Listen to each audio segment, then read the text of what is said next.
Greetings and welcome back, gentles and ladiesmen, to another Spyro-tastic playthrough here on EPG Plays. I'm Exoparadigm Gamer. Last we met, we finished off the Donkey Kong Country trilogy with Donkey Kong Country 3 Dixie Kong's Double Trouble on the Game Boy Advance. We finished off one of my favorite gaming trilogies of all time. Now it's time to start out with another. Ladies and gentlemen, this is Spyro the Dragon for the PlayStation.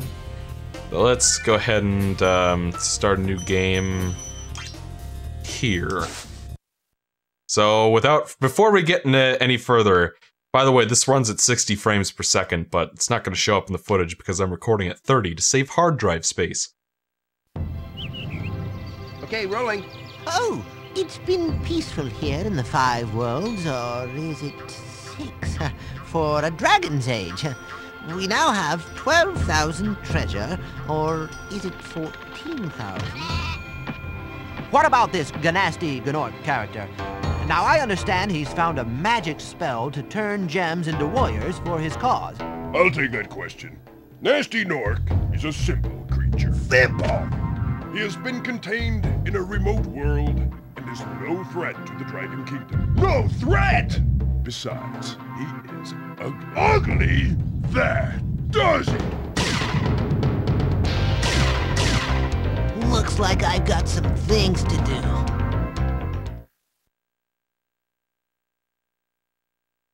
Yeah, by the way, just to clarify, I'm only talking about these loading screens here. These are actually in 60 frames per second. The main game is in 30. But right off the bat, we have some more plot here, so let's rescue Nestor real quick. Thank you for releasing me, Spyro. Free 10 dragons in the artisan world. Then find the balloonist. He'll transport you to the next world. What about Nasty Gnorc? I'm going after him. Find dragons first. That's all I can tell you. Alright, so right off the bat, there are a few important differences story-wise between how the manual presents it and how the game presents it. We'll get more to that later, but right off the big difference is that Spyro was present when Nasty Gnorc unleashed his magic spells and transformed all the dragons into crystal. And I am going to be letting these cutscenes play out, by the way. Where's Nasty Gnorc? I'll torch him. Keep your horns on, Spyro! You have much to learn first. Do you know what the dragonfly following you is doing? His name is Sparks, and he's helping and protecting you. Keep an eye on him and see what I mean. We must defend the city from the metalheads. Yes, that is indeed Clancy Brown of Dr. Cortex, Mr. Krabs, and Baron Praxis fame, doing the voice for some of the dragons in this game. Only some of them. And by some, I mean like 60%, I swear. I'm sure that there's someone who has compiled the list of who voices what dragon and can tell me the precise statistic on the matter, but I swear that you will hear way more of Clancy Brown's voice in this game than you might expect. But yeah, so the plot, as you can obviously tell, is that the villainous Nasty Gnorc, who in the manual is revealed, I don't know, I think it's implied that he's like the disgusting love child of a gnome and an orc, and that's why he's called a Gnorc. Nasty Gnorc, he's not a very nice guy. He has a problem with the dragons. He used to live here in the Dragon Kingdom alongside Spyro and the rest, but he was kind of a dick, so the dragons banished him to... There are 6 worlds in the Dragon Kingdom. This is the first one. It's called Artisans. Then there's Peacekeepers, Magic Crafters, Beast Makers, Dreamweavers, and then the Junkyard world. And so Nasty was banished to the Junkyard world for his crimes, for just being a dick. Cool Flash, do that again. The artisan's boss is through a portal in the Dragon Mouth, but you are not yet ready, Spyro. First, you must complete one of the other artisan lands. And yeah, so that's basically just telling you that there's a boss through over there, so you have to go through the exit portal in at least one of the stages in this world to unlock the boss. I used to think you had to go through the exit portal on all the levels, but it's not the case. Hey, Spyro, press the jump button twice to glide. And don't be afraid. Afraid? Of what? Falling from high mountain peaks? Plummeting into prehistoric glaciers? Oh, that. And so Nasty Nork was, by the way, the reason why I'm letting those play out is that, you know, there's story content. When I do Let's Plays on this channel, I want to focus on, yes, I want to beat the game as fast as possible, you know, and practice up and all that, but at the same time, I also want to make this kind of, an entertaining experience all around in terms of story and character and showing off, and the dragon cutscenes, while they are basically glorified tutorials, are part of the story in a way. You get exposition from them, you learn more about the worlds, you learn more about Spyro through his interactions with the dragon elders, so I'm going to be showing them off in this playthrough. And speaking of which, before I forget, I should probably open up my timer. Alright, and we're back, got the timer set up. And yes, that's why I'm going to be showing those off, just so that we can get full dose of the plot, so to speak. Because otherwise there's parts of this that you will not know about. Alright, so before we go any further into one of the levels, we're missing a few gems over here. And I'll talk more about the game itself in just a minute, but... so Nasty Nork was banished to the junkyard. He renamed it Nasty's World. This is all according to the manual, of course. Oh gosh, Spyro, if you prove your worth by rescuing 10 dragons, then you may use this balloon to fly to a new world. So Nasty was banished, renamed it Nasty's World, and he started plotting his revenge against the dragons who spurned him. And so it's implied in the manual that he started researching magic, and he also hated the gems we're collecting are the dragon's treasure. He hates the dragon's treasure both because he resents the fact that someone has more wealth than him, and because he apparently doesn't like to see the reflection of his face in the gems, because he's ugly, see. So Nasty Nork has plotted his revenge. He studied up on magic and found a way to transform the dragons into crystal, and one day he launches his attack and the entire dragon race is turned to crystal. He transforms all of their treasure into, you know, enemies to do his bidding, you know, mooks. And yes, basically everything's screwed. He's moving back into the Dragon Kingdom, and seemingly nothing can stop him because the dragons are all frozen. When you free a dragon or step on one of their platforms, you're saving your progress. That could be useful if you run into trouble. Not that you ever run into trouble, Spyro.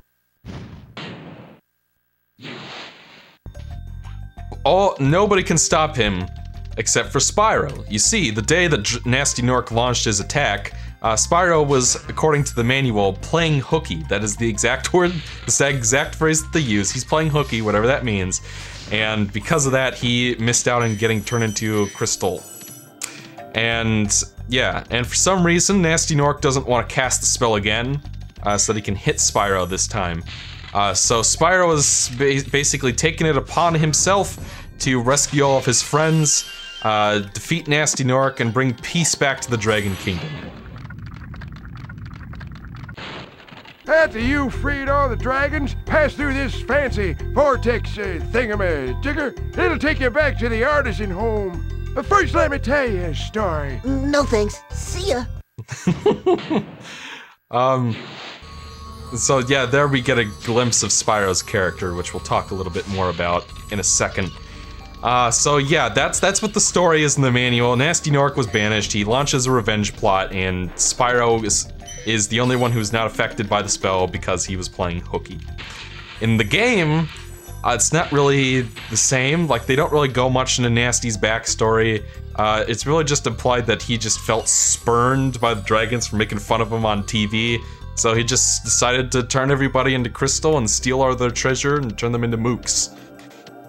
So, you know, the overarching details are the same, but, you know, the reason why Spyro is unaffected is not explained at all in-game. And the implication, as I always understood it, was the idea is that Spyro is the youngest of the dragons. All the others are much older than him and wiser than him, and he's kind of a bratty little kid. I always thought that the idea behind it was that the reason he was not affected... Watch the dragonfly, Spyro. His color indicates his power. When he eats butterflies, he stays strong. Like me. Sure. Thanks, Clancy Brown. I like money.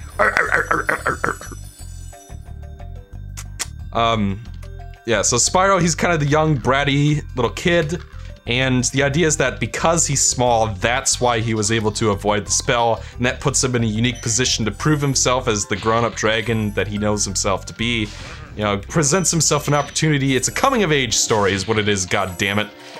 The little dragon proves himself to be the big hero.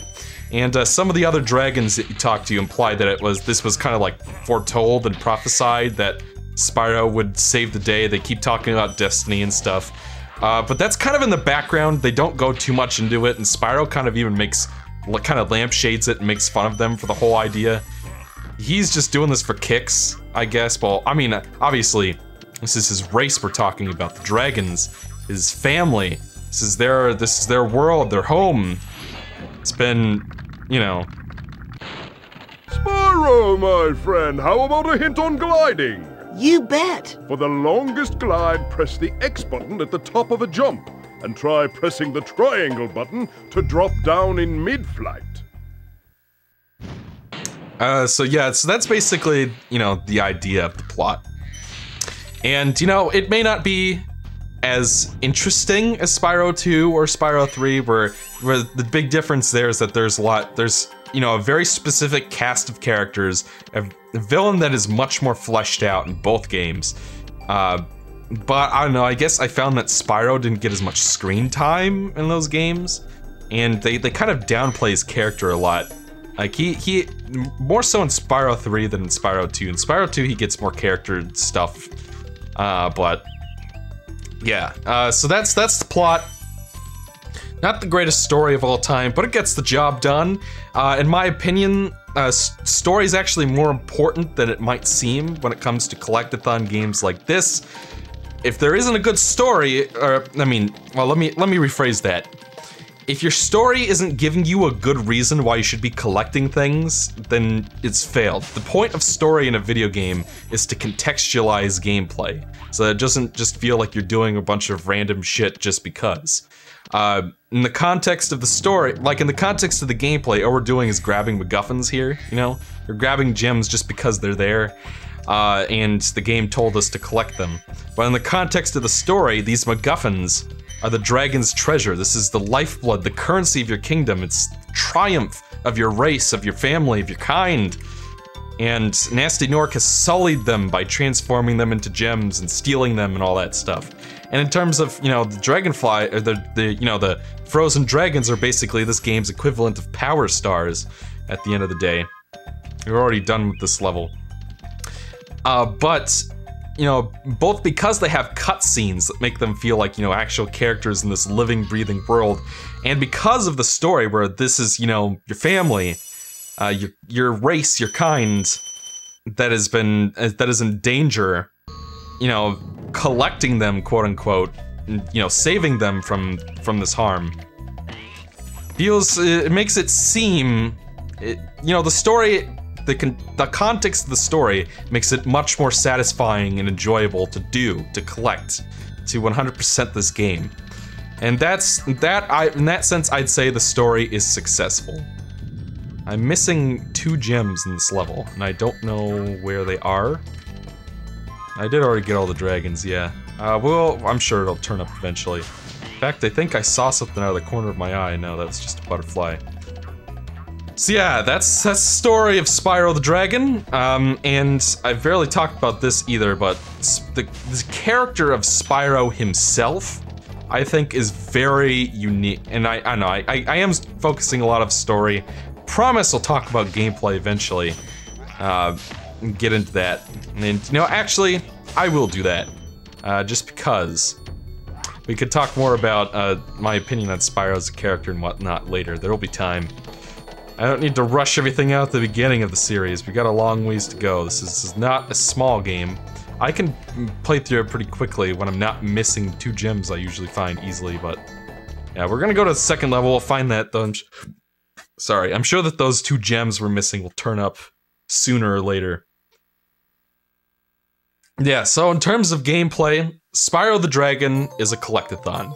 And if you've ever played Super Mario 64 or Banjo-Kazooie, you know what a collectathon is. It is, the name of the game is just grabbing stuff, but it's, you know, that's the surface level, you know, sort of representation of it, is when you can boil it down to you're collecting things. Like I said, story makes it feel more interesting than that right off the bat. And what Spyro really has going for it, and what all collectathons have going for them in my opinion, is they appeal to me in the same way that 100%ing a Metroid game and trying to speedrun them does. Like 100% speedrunning Super Metroid, for example.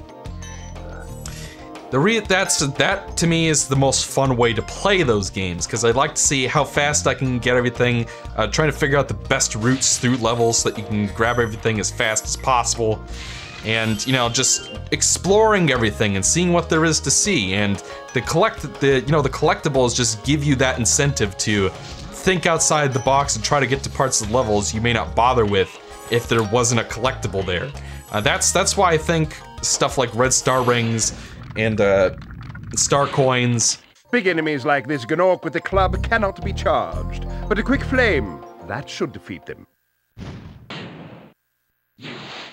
But, you know, it's red star rings, star coins, puzzle pieces, DKC, creme coins, bonus coins, what have you. Those all have in common is they're taking something that is pretty straightforward on paper and making it more interesting. Like, basically, when you're playing like a DKC level, for example. Those are pretty straightforward shots to the end, obstacle courses, what have you. But the inclusion of bonus rooms means that suddenly the levels have an exploration element to them as well, and you gotta think outside the box. And I love it when games incentivize me, even with a very tiny reward like picking up a gem or a key or something, you know, to think outside the box and search everywhere for everything. And, you know, 100%ing Spyro the Dragon is a really fun time, just like most collectathons in my opinion. And if you are a fan of Banjo-Kazooie or Super Mario 64, and you have never played Spyro for yourself. Psst, Spyro, want to know a secret? Use the triangle button when you want to zoom in and look around. Oh, your secret's safe with me. Interesting hint there. But he's right, you can totally do this. It works great. It's not super useful in this first game. I don't find myself using it all that often, but certainly if you're trying to figure out where that last gem is and you can't seem to find it, then that's useful that way. I already know where everything is because I've 100% of this game too many times. But if you are a fan of Banjo-Kazooie or Super Mario 64 or Jak and Daxter: The Precursor Legacy, and you haven't played Spyro the Dragon, you know, more so the second and third game, I think those are a little bit more interesting for newcomers and people who have barely played collectathons. You have done yourself a great disservice. Oh, it's you! I wasn't sure if you'd escape those annoying little creatures. Of course, they wouldn't bother me, but here's a hint. Metal armor is fireproof, but a charge attack will take care of them.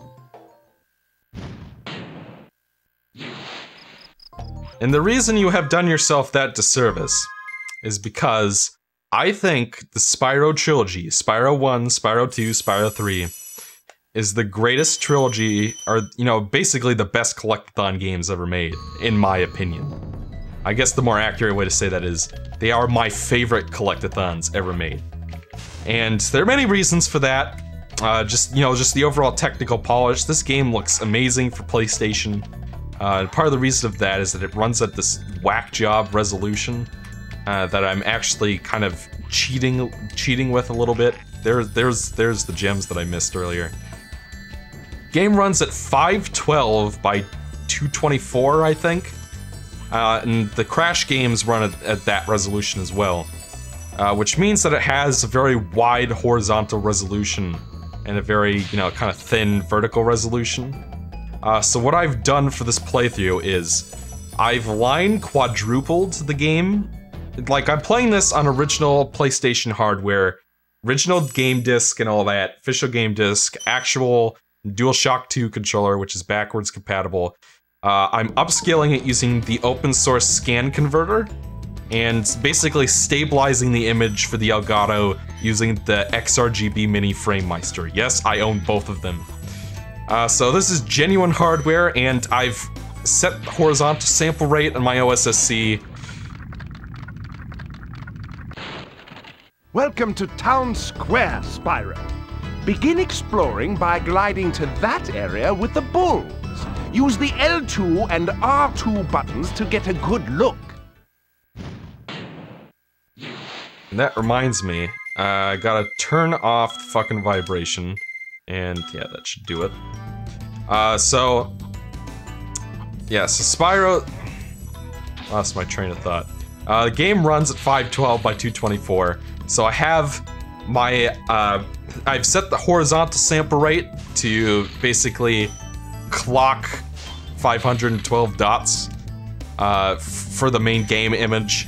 And I have set, I have line quadrupled the lines, and I have basically 2 times scaled the image horizontally. I had the worst itch on the tip of my wing. Oh, did you know that you get your longest glides by pressing X at the very top of your jump? Because, you know, normally the game looks very stretched if you play it at its native resolution, which the developers probably never expected you to do. They expected that the, you know, lack of fixed pixelness in the CRT would just basically make it look smooth when the lines were stretched out across the phosphora. So what I've basically done here is I've set the pixel aspect ratio to 1:2. So the game is, I've basically stretched it out 4 times vertically and stretched it out 2 times horizontally. So the game, it's in 8:7, but the pixels are nice and sharp. You're getting all the detail I'd want. Spyro, did you see a man dressed in blue running around here? He's a thief, and he's stolen a dragon egg. You've got to track him down and get that egg. Run! Run! I'm getting a little winded. And, you know, so maybe that's not, it's the aspect ratio on a CRT would be 4:3 with, you know, overscan and all that stupid crap that I hate. But yeah, overscan is just like the most annoying thing ever. But you know, technically it should be in 4:3, but I'm playing the game in 8:7 because that's just how it works out in terms of how I wanted to use the entire horizontal resolution for that smoother picture. But at the same time, I didn't want the game to look like a giant hot dog. It's like wider than widescreen almost, and the game just looks super stretched that way. So this is my compromise. So hopefully it looks nice for all y'alls. You're getting authentic game footage with the G shaders and everything, the dithering. Looks great in my opinion, but who knows how it'll turn out in footage. Thank you for releasing me. Thank you for releasing me. I'm gonna go work on more analyzation. And I think that's it for this stage, so we're done with that. And yeah, so I very much enjoy the gameplay in Spyro the Dragon, the whole trilogy. And while the first game is not my personal favorite of the 3, there are a lot of things that I think there is one thing that I think this particular first game nails that the second and third games don't quite do as well, and that's focus. Spyro the Dragon is a very focused game. When you play a lot of collectathons, particularly, you know, Spyro 2 and 3 are good examples, but Banjo-Kazooie and 2 are as well, and even Jack, now that I think about it. Lots and lots of mini-games. The core gameplay is collecting things, but there are a lot of side mini-games and alternate gameplay styles involved to keep you from getting bored. While that stuff can be very fun and can very much, you know, enhance the experience in many ways, at the same time, it means that it kind of drags out the content of the game a little bit, you know what I'm saying? Spyro 1, with the exception of these flying sections, has basically no mini-games. What you see is what you get. You get a very nice level pack of collectathon stages to play. And it keeps the focus on, you know, the core gameplay, which is appreciable. There are very few games that I know of that would, you know, basically bank so hard on one simple idea like this. And it means that Spyro 1, by far, especially with the way the levels are designed, is by far the most replayable of the three, in my opinion. I mean, there are things that I personally, my favorite is not the first game, so I have plenty of time to discuss my favorite and why later, when I eventually get to playthroughs of the sequels. But really what it boils down to, I think, is that, you know, Spyro keeps its focus on the core gameplay. There's not a whole lot of mini-games beyond these. The bosses even are really, well, we have plenty of time to talk about that. And it just means that this game is endlessly replayable. Out of the 3 games, I've played Spyro 1 way more times. Because it keeps the focus on the core gameplay. You've got this level pack, go play it. Try to do it as fast as possible. Try to 100% the game as fast as you can. And, you know, that. And that, to me, is more replayable than, yeah, we've got some collectathon levels, but here, go ride this manta ray and fly through bubbles. You know what I'm saying? That's, you know, I don't hate the mini-games or anything, I'm just saying.